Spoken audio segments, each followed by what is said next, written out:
চিলির সাথে যতবারই আর্জেন্টিনার খেলা আসে ততবারই আমার মনে পড়ে 2015 এবং 2016 সালের কোপা আমেরিকার কথা। ট্রফির এত কাছে গিয়েও ট্রফিটা আমরা ছুঁয়ে দেখতে পারিনি। দুইবারই আমরা ফাইনালে চিলির কাছে ট্রাইব্রেকারে হেরে ট্রফিটা হারিয়েছি।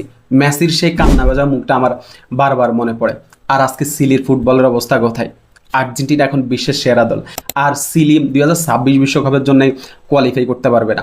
2026 বিশ্বকাপের বাছাই পর্বের ম্যাচে চিলি এখন পর্যন্ত খেলে ফেলেছে 15 ম্যাচ। এই 15 ম্যাচের মধ্যে চিলি হেরে গেছে 9 ম্যাচে, জিতেছে মাত্র 2 ম্যাচে, আর ড্র করেছে 4 ম্যাচ। চিলি 2026 বিশ্বকাপ খেলতে পারবে না। আর এই ম্যাচের রেজাল্ট নিয়ে হয়তো অনেক আর্জেন্টাইন ফ্যান খুশি না, কারণ সবার একটু ছাওয়া ছিল যে চিলি যেহেতু টেবিলের তলানির দল সেহেতু এই ম্যাচে স্কোর লাইনটা একটু বড় হবে।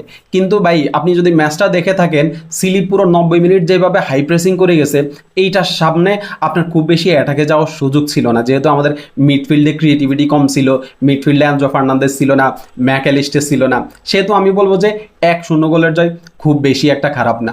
এরপরেও এই ম্যাচে কিন্তু আমাদের কিছু পজিটিভ সাইন আছে, যেমন আমরা আজকে বালের দিকে দেখছি ক্রিস্টিয়ান রোমেরোর সাথে সেন্টার ব্যাক হিসাবে শুরু করতে। বালের দিকে খুব ভালো একটা ম্যাচ খেলছেন, যে গোলটা হয়েছে ডিপ থেকে কিন্তু আলমাদাকে বালের দিয়ে বলটা ফাস্ট দিছেন।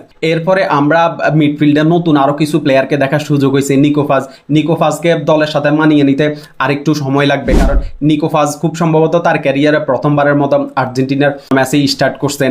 এরপরে আলমাদার কথা আর কি বলবো ভাই, আলমাদাকে নিয়ে আলাদা করে হয়তো স্কলানির প্ল্যান করতে হবে, কারণ আলমাদা একজন বিশ্বমানের প্লেয়ার। আপনি যদি 2026 বিশ্বকাপে তাকে নিয়ে আলাদা করে প্ল্যান করেন তাহলে কিন্তু আপনি অ্যাটাকিংয়ে আরও বেশি হেল্প পাবেন, কারণ আলমাদা যেভাবে মিডফিল্ড থেকে খেলাটা বিল্ড আপ করে এবং অ্যাটাকিংয়ে যে কন্ট্রিবিউটগুলো রাখে, সেক্ষেত্রে আলমাদাকে নিয়ে আলাদা করে ভাবলে আপনি কিন্তু ডিমারিয়ার পজিশনটা খুব ইজিলি আলমাদাকে আপনি দিয়ে দিতে পারবেন।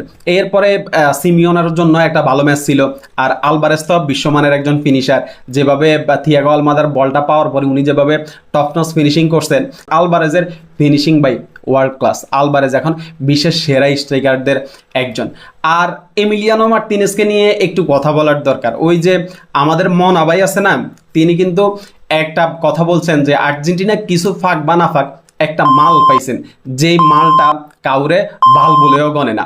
এই এমিলিয়ানো মার্টিনেজ যখন আর্জেন্টিনার জার্সি গায়ে দেন তখন ভাই পুরোপুরি সে পরিবর্তন করে নেন নিজেকে। কালকেও যে সেভগুলো দিছেন সত্যি অসাধারণ। আমি বলবো যে আপনার কলম্বিয়া ম্যাচের আগে এই জয়টা আমাদেরকে কলম্বিয়া ম্যাচের জন্য মেন্টালি বুস্ট আপ করবে। লিওনেল মেসি তিনি আজকে মাঠে নামছেন অল্প কিছু সময়ের জন্য। এরপরে মাস্তানতুওনো, যাকে নিয়ে অনেক হাইপ হইতেছে, তাকেও কিন্তু আমরা আজকে ম্যাচে দেখছি। তো আমি বলবো যে সব কিছু মিলিয়ে আর্জেন্টিনার জন্য ভালো একটা ম্যাচ ছিল। আমাদের যেহেতু 2026 বিশ্বকাপে কোয়ালিফাই করা কনফার্ম হয়ে গেছে, সেহেতু আমাদের জন্য এই ম্যাচগুলো এখন শুধুই ফ্রেন্ডলি ম্যাচ হিসাবে চিন্তা করা দরকার, এবং স্কলানির এখনই সুযোগ প্লেয়ারদেরকে যাচাই বাছাই করার দরকার, কাকে তিনি 2026 বিশ্বকাপের জন্য সিলেক্ট করবেন এবং কোন প্লেয়ারের ব্যাকআপ হিসাবে কোন প্লেয়ারকে সিলেক্ট করবেন। স্কলানির জন্য এখন কাজটা ভাই অনেক সহজ হয়ে গেছে। আপনি আর্জেন্টিনার মতো এরকম 2026 বিশ্বকাপের জন্য প্রস্তুতি নেওয়ার মতো এরকম সময় আর কোনো দল পাইনি।